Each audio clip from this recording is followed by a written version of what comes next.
makikita nyo yung ano ko, yung daliri ko, pag ina-RPM ko siya, nasa kalahatian na ng RPM bago magalit yung makina. So dapat yan, pag ginanya mo pa lang, galit na yung makina. Sa kanya iba, kailangan mong sigundahan ng apak para yung galit ng makina talagang magkaroon ng power, yung hinahanap yung power. So yun. Okay, so almost 6 liters.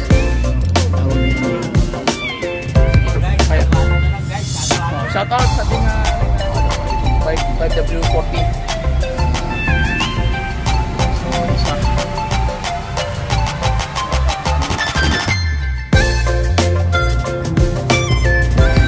Yan yung RPM niya, expansive na masyado. Kung ano yung apak mo sa RPM, yun din yung galit ng makina. So 1,500, makukuha mo na yung galit ng makina to 1,800, galit na yan. Ngayon kung 2,000 mo, wala na, kailangan mo itakbo dahil yung makina kawawa na dahil sobrang galit ng engine. Ano? Tama yung RPM guys. Walang-wala na kanina, yung parang sino kanina na andar. So pakinggan natin yung apak guys.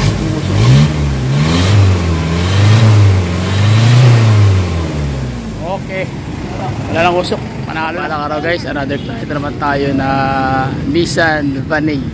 So ang problema dito is tawag niyan, medyo low power yung galit ng makina. Kulang siya sa tawag niyan yung engine RPM na which is dapat makuha mo yung galit ng makina sa mga 1,500 to 1,800. Galit na dapat yung makina. Ito kailangan mong apakan ng almost 3,000 RPM para lubusan mong magalit, maramdaman yung galit ng engine. So samahan nyo ako sa basic point tutorials kung paano natin ma-address yung ganung concern. Okay, so gamit ko lang yung Hado engine treatment na lagi din pinopromote guys.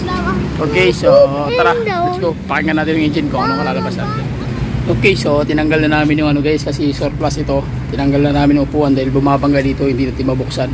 So ang gawin natin, pakinggan natin yung under ng engine na naka-open.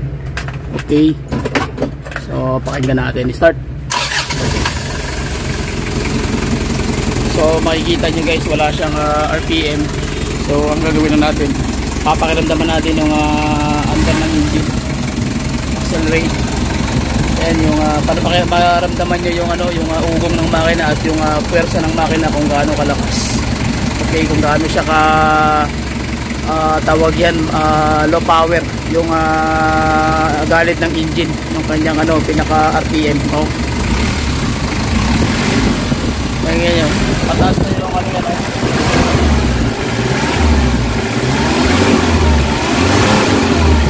So kung makikita nyo yung ano ko, yung daliri ko, pag ina-RPM ko siya, nasa kalahatian na ng RPM bago magalit yung makina. So dapat yan, pag ginanya mo pa lang, galit na yung makina.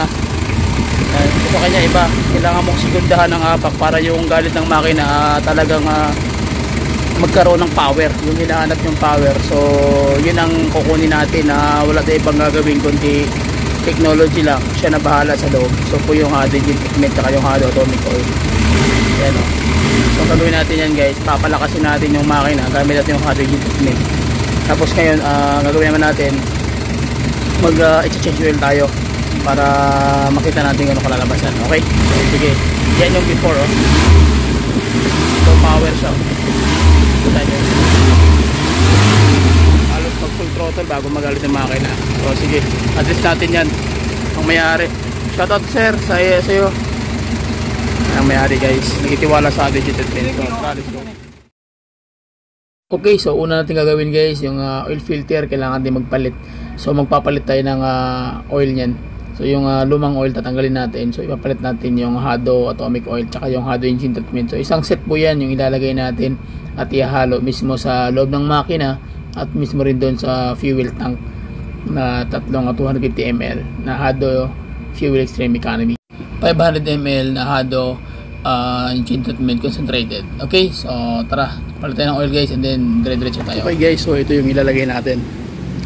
Bali 5 liters. So 5W40 na Hado atomic oil. So makikita nyo rito guys, naka-indicate yan kung ano yung benefits na makukuha mo rito. Ayan. So kung ang makina mo gas-gas, since na pag-brand nyo yan guys, talagang meron niyang mga gas. Kasi ito kasi makikita mo to sa molecular structure ng bakal into 100 times na sa microscope mo makikita. So once na malagyan mo siya ng hydrogen treatment, ang mangyayari sa bakal mo, kung maka-scratch yung ganyan, after ng treatment, ganito na mangyayari. So ito yung before. So yan. So after nyan, ito na. So ano yung tsura? Ba't parang nawala yung ano? Kasi kung titingnan mo sa molecular structure ng bakal mo, yan. So makikita mo guys, ayan. Ito yung original talaga na tsura ng bakal mo. Gas-gas yan. Kahit brand new pa yan, ganyan talaga mangyayari diyan. Molecular structure. So ang gagawin ng ni Hado engine treatment, yung Hado technology, is yung surface ng bakal mo is kaya niyang i-restore. Okay, sa ceramics metal coating. So stage. So ganyan ang mangyayari. Okay, so ibig sabihin papakinisin niya yan na self restoration process. So wala ka na ibang gagawin kundi siya na mismo technology, siya nang gagawa ng paraan doon sa loob. Yun po yung ikinaganda nito. So makikita mo nakalagay dito 100 times. So walang ibang oil na pwedeng pantapat dito. Kahit bubil pa yan, kahit anong klaseng mahal na oil yan galing Japan o Amerika, ito lang po, Hado Atomic Oil Chemical Group ang kumpanya na meron ganitong technology. Nag-iisa lang po yan sa buong mundo. Made in Russia po ito.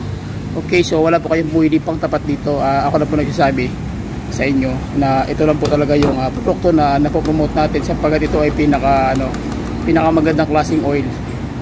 Okay, so yun po yung benefits nito. So ang tanong naman, once na na-chrome na yan, sabi na baka after a year or after change oil, wala na.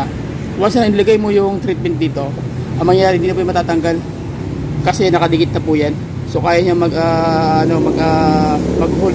mag-resist sa init na pinaka almost 1,500 to 2,000 init degrees Fahrenheit. So kaya niya even ang magma hindi matunaw yung ceramics na nakapatong diyan sa bakal mo.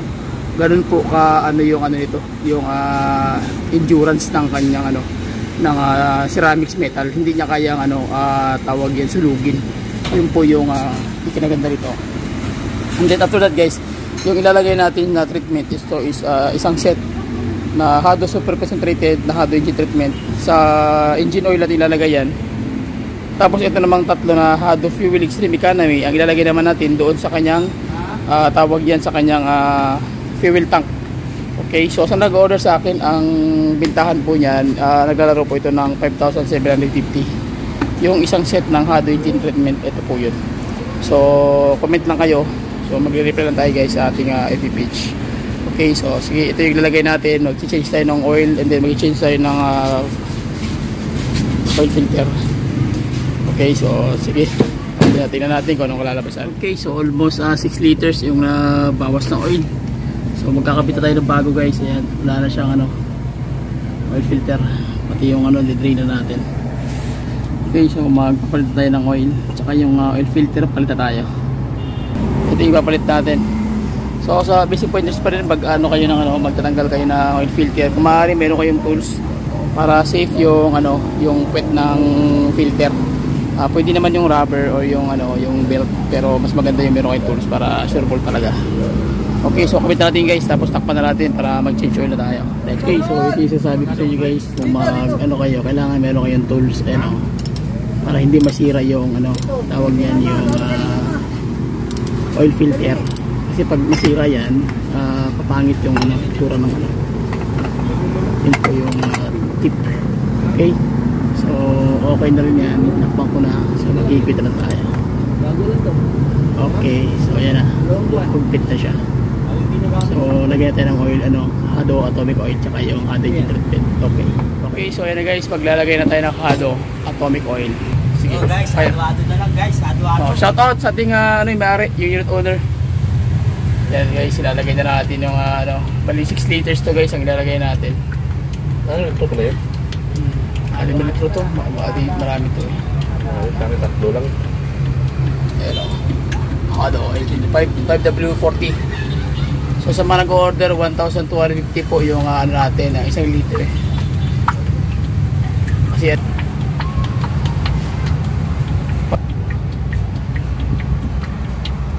hindi ba ito hapaw?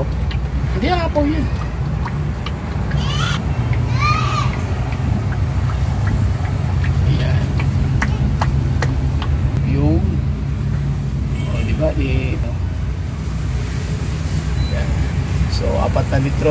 dalawa pa.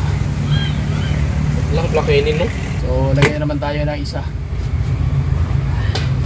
Wala laki na. Tapos i-English naman natin. Hindi na, adim na yan. Pwede.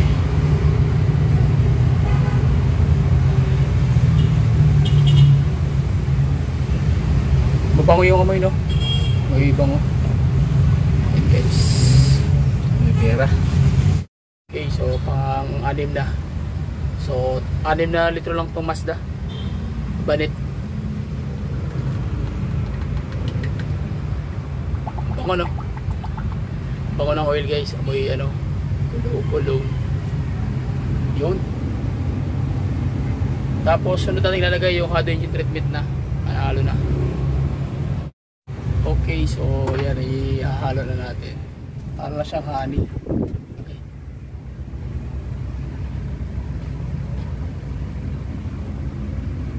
Yun.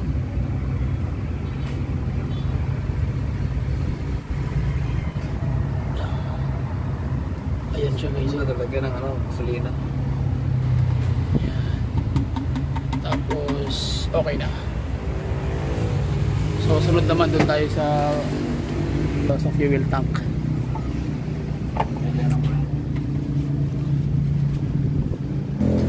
So ngayon maglalagay tayo ng tatlo guys. Okay, so last ang gagawin natin is last part na. Yan. So gagawin natin guys, bibidyohan natin yung engine hanggang ano. Hindi natin ikakat yung video para makita nyo kung ano magiging reaction nung ilagay natin na hado engine treatment at hado atomic oil. Okay, so start natin yung makina. Hindi natin ikakat yung video para makita natin after ilang minutes. So maximum lang to ng 5 minutes. Panalo na to. Okay. So ayan na. Hindi natin ikakat yung video para makita nyo. Sige.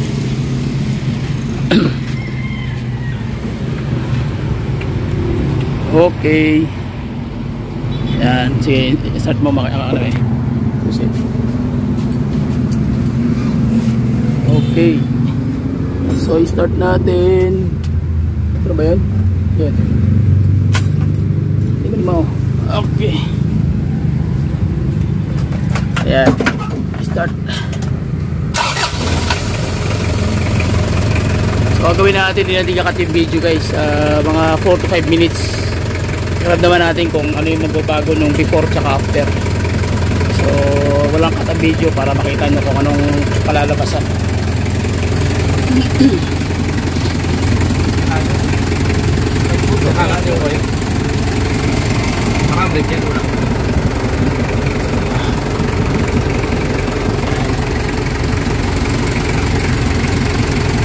So gawin natin itataas natin RPM para mabilis siyang mag-accelerate.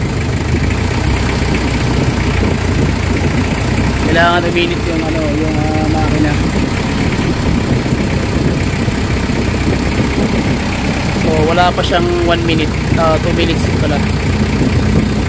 So habang pinapa-under natin yung engine, pinapa-input yung makina.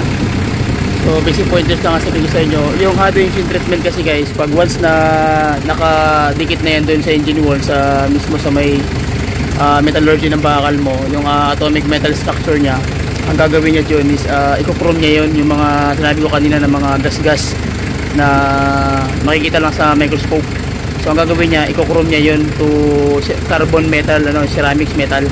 So ano yung gagawin niya, magugulat ka na lang after a few minutes, yung smooth ang andar, malakas yung RPM dahil doon. Yung lahat ng bearing, lahat ng friction, tatanggalin niya yun. Tapos yung nilagay naman natin na hado fuel semi-economy na 250 ml doon sa engine tawag yan sa fuel tank. Ang mangyayari naman nun guys, ang gagawin niya naman is tatanggalin niya lahat ng carbon build-up doon, tutunawin niya yung carbon build-up doon sa piston. Ayan na. So yung carbon build-up doon sa sa kanyang piston na top, so ang gagawin niya doon is tutunawin niya yun. Pag natunaw yun, walang ibang lalabasan doon kundi yung tambutso. So pag nagkaroon siya ng power, automatic, habang ginagamit yung makina mo, ilalabas na sa magitan ng exhaust stroke. So ibubuga niya yung tambutso. So ilang minutes tayo guys? Nasa tayo 3 minutes. Tingnan mo yung response ng engine, oh. Wala pa yung 5 minutes pero oh, iba na yung andar, oh. So sa mga nagtatanong sa akin na bakit malakas na yung RPM, yung galit ng makina, kasi dahil dun sa nilagay natin yung hot engine treatment. So mga 5 minutes guys, after 5 minutes tingnan natin kung anong mangyayari. So pataasan ko lang yung RPM para mas maganda yung init ng makina.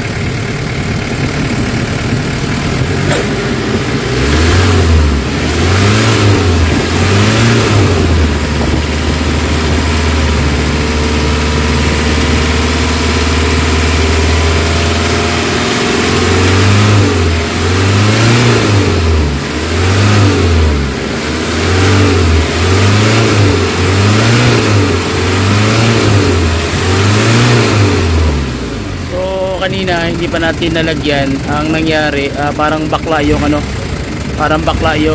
tinatawag na RPM guys. So ngayon pag mag RPM ka, lumilindol yung buong unit, mararamdaman mo, diba?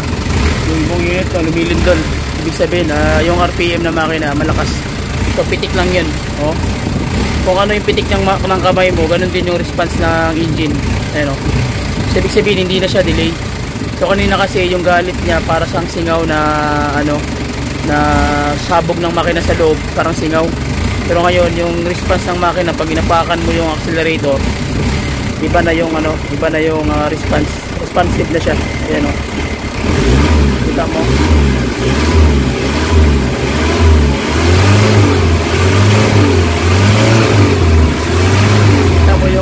Kita mo yung galit ng makina, oh. Ayan, oh. Yan yung resulta ng hot engine treatment guys. So magtatanong sa akin, pag nalagay mo na yan 10 years yan warranty bago matanggal yung pagkakadikit ng chroming sa loob ng makina, or 120,000 km bago siya unti-unting matatanggal. Pero unti-unting matatanggal guys.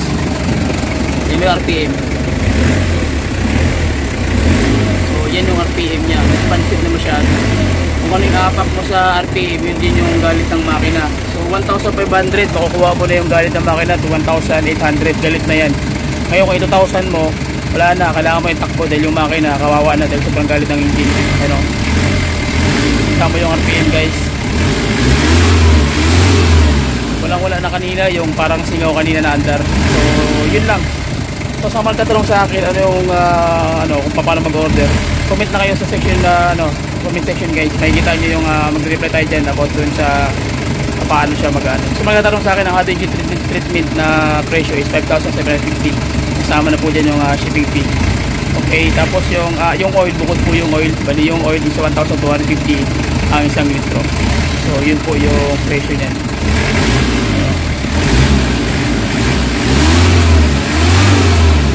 Tapos ang warranty nito, pag nag-change oil ka ng Hado Atomic Oil na puro, tapos naglagay ka ng Hado engine treatment, isang set sabay, kahit isang taon o 2 taon hindi ka mag-change oil, laban po yan.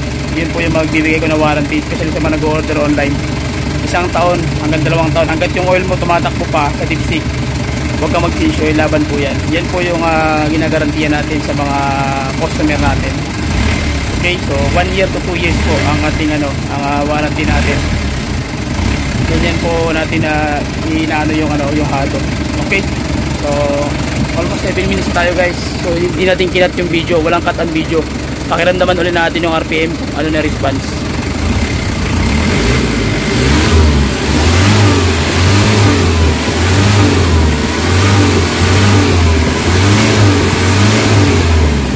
Makikita mo kanina pag nilagay natin dito sa bandang ganyan, hindi pa galit yung makina, kailangan pang ilampas. Pero ngayon response ka ng ganyan, malakas na yung RPM nya. Very responsive na siya guys. Ayan,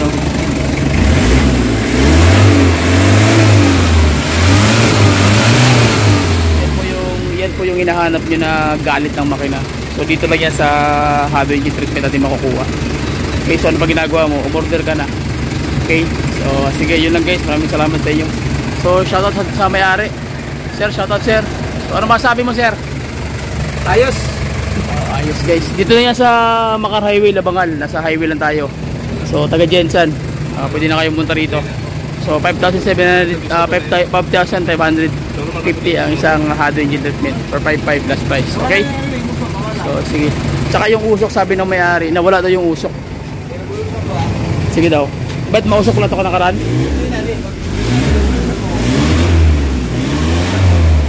Wala siya usok. So kanina, sabi ng may-ari mo, mausok daw ito kanina. Pero ngayon nawala na. Gapakan mo.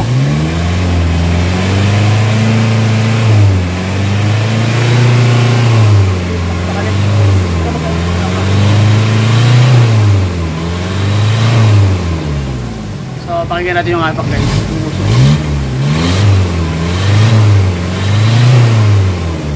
Okay. Wala lang usok. Panalo na. So yun lang. Ito yung mga pinaglagay natin. No? Yan. Saka isang set nyan. Okay? Sige. So yun lang guys. Maraming salamat sa inyong walang sawang suporta. At kung may mga tanong lang kayo at comment, chat din ako sa baba. Okay? So re-reply natin guys. Hindi man natin ma-reply lahat, pero sikapin din ma-reply lahat ng tanong nyo. So please share my video, subscribe to my YouTube channel. Bye bye and God bless. See you.